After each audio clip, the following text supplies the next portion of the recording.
اور پتہ ہے رب کی خوبصورت صفت کیا ہے؟ جب ہم غفلتوں کے ٹوکرے اٹھا کر اس کے در پہ جاتے ہیں نا، تو وہ رد نہیں کرتا، پھٹکار نہیں دیتا، پچھلی توبہ نہیں یاد کرواتا، بھگا نہیں دیتا۔ وہ تو دل دیکھتا ہے، نیتوں کو پڑھتا ہے، ندامت کو دیکھتا ہے اور بندگی کو بھانپ لیتا ہے اور معاف کر دیتا ہے۔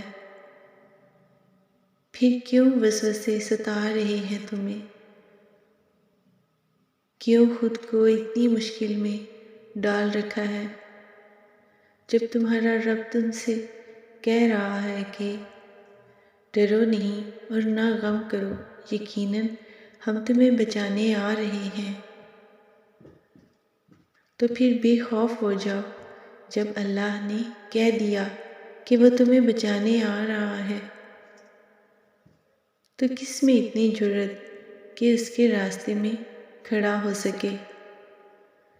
فجر تو اللہ سے محبت کا آغاز ہے، اور جب ہم خود محبت کا آغاز کرتے ہیں نا، تو اللہ پاک بھی اظہار محبت میں ہمیں باقی تمام نمازوں کی توفیق دے دیتا ہے۔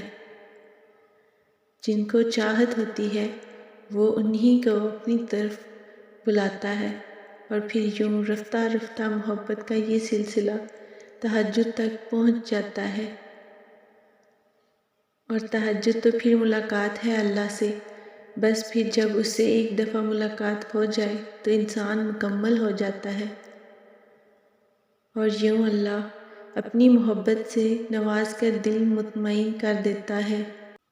اکثر ہماری اپنی غرض ہی ہمیں اللہ تعالیٰ تک لے کر جاتی ہے، اور اس کو تو یہی پسند ہے کہ میرے بندے نے مجھ تک پہنچنے کی کوشش تو کی، پھر وہ کوشش اپنے مقصد کے لیے ہی کیوں نہ ہو۔